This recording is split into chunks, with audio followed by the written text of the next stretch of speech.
Delhi high court का बड़ा फैसला। बटला हाउस एनकाउंटर केस में फैसला आ गया है।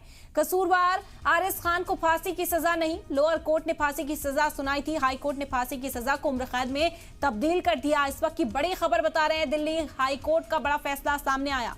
बता दें कि बटला हाउस एनकाउंटर केस में फैसला सुनाया गया है। कसूरवार आरिस खान जिसे फांसी की सजा सुनाई गई थी, लोअर कोर्ट ने यह सजा सुनाई थी, जिस पर हाई कोर्ट ने फांसी की सजा को उम्र कैद में बदल दिया है। यह हम जानकारी इस वक्त आप तक पहुंचाना है। इस वक्त की बड़ी खबर है, दिल्ली हाई कोर्ट ने बड़ा फैसला आज सुनाया है। लोअर कोर्ट ने आरिस खान को फांसी की सजा सुनाई थी, लेकिन दिल्ली हाई कोर्ट ने इस फैसले को बदल दिया है। फांसी की सजा नहीं होगी, उम्र कैद की सजा में इसे तब्दील कर दिया है। बड़ी खबर है, इस वक्त आप तक पहुंचा रहे हैं। बटला हाउस एनकाउंटर मामले का जो कसूरवार है आरिस खान, उसे लोअर कोर्ट की ओर से फांसी की सजा सुनाई गई थी, लेकिन अब दिल्ली हाई कोर्ट ने उसकी सजा फिलहाल उम्र कैद में तब्दील कर दी है। फांसी की सजा को उम्र कैद में बदला गया। इस वक्त की ये बड़ी खबर है। बटला हाउस एनकाउंटर मामले का मुलजिम, बता दें कि मामला तवील अरसे तक जेर समात रहा। लोअर कोर्ट से इस मामले में फांसी की सजा सुनाई गई थी, लेकिन अब दिल्ली हाई कोर्ट ने इस फैसले को बदला और उम्र कैद में तब्दील कर दिया है सजा को। और दोनों पक्षों की दलील सुनने के बाद, यानी आरिस खान के जो वकील हैं उनकी दलील सुनने के बाद, और जो इस मामले में सरकारी पक्ष है जो दिल्ली पुलिस के वकील हैं उनकी जीरह सुनने के बाद, और हाईकोर्ट से तुरंत फैसला आना स्वाभाविक भी नहीं था, क्योंकि आज जो जजमेंट होगा उसमें इस बात का जिक्र होगा कि दोनों पक्षों की ओर से क्या कुछ दलीलें रखी गई हैं, और उसके बाद कोर्ट ने जो फैसला दिया है उस फैसले का आधार क्या है।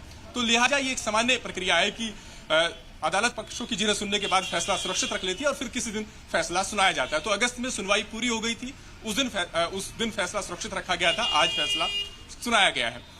यहां पर गौर करने वाली बात यह है कि हाईकोर्ट ने दोष सिद्धि को बरकरार रखा है, यानी हाईकोर्ट ने इन दलीलों से सहमति नहीं जताई है। जैसा कि इस मामले में दोषी के वकील की तरफ से कहा गया था कि पुलिस की पूरी थ्योरी गलत है और आरिस खान मौके पर मौजूद ही नहीं था, आरिस खान वहां से फरार ही नहीं हुआ था, और इस मामले में पुलिस वालों पर गोलियां चलाई गई, न कि पुलिस वालों की तरफ से गोलियां चलाई गई, न कि पुलिस वालों पर गोलियां चली।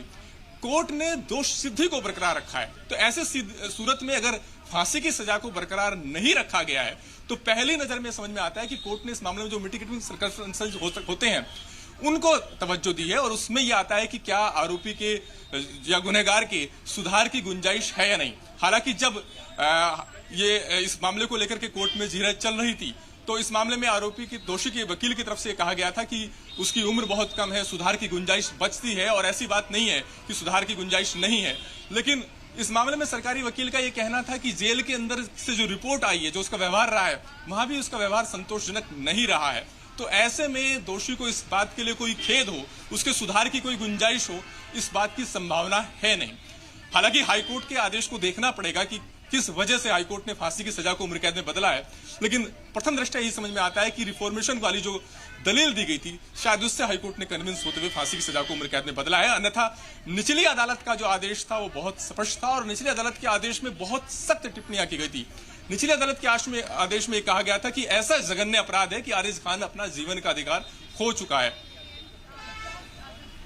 बिल्कुल, तो हमारे नुमाइंदा अरविंद ज्यादा जानकारी साझा करते हुए किस तरह की जिरह कोर्ट में देखने को मिली। आपको बता दें कि जो सजा सुनाई गई थी लोअर कोर्ट की ओर से वो फांसी की सजा थी, लेकिन उसे तब्दील किया गया। 2021 में सजा सुनाई थी, फांसी की सजा थी। उसके बाद से ही हाई कोर्ट का दरवाजा खटखटाया गया आरिस खान की ओर से। आरिस खान के वकील जो कोर्ट में मौजूद थे उन्होंने अपने तर्क पेश करने की कोशिश की। जिरह यहाँ पर हुई, कोर्ट ने उन तर्कों को भी सुना, लेकिन उस पर किसी तरह का कोई रद्द-ए-अमल जो है वो बदलाव नहीं किया गया है। उसमें महज आपको बता दें कि जो फांसी की सजा थी उसे उम्र कैद में तब्दील किया गया है। जिस तरह अरविंद ने भी जिक्र किया कि पुलिस की थ्योरी को ही बदलने की कोशिश की गई थी। हाईकोर्ट में एक बार फिर से नए सिरे से दलीलें पेश की गई थी, हालांकि उसे तस्लीम नहीं किया गया है। उम्र कैद की जो सजा सुनाई गई है हाईकोर्ट की ओर से, बता दें कि लोअर कोर्ट की ओर से फांसी की सजा 2021 में सुनाई गई थी। 2008 का ये मामला है और बटला हाउस एनकाउंटर का ये मामला है, और उसके बाद अब उस सजा को उम्र कैद में तब्दील कर दिया गया है दिल्ली हाई कोर्ट की ओर से। बड़ी खबर है, इस वक्त आप तक पहुंचा रहे हैं। दिल्ली हाई कोर्ट का ये बड़ा फैसला सामने आया। बटला हाउस एनकाउंटर केस में फैसला सुनाया गया है। कसूरवार आरिस खान को फांसी की सजा नहीं होगी, अब उम्र कैद की सजा आरिस खान को काटनी होगी। बड़ी खबर है इस वक्त की, आप तक पहुंचा रहे हैं।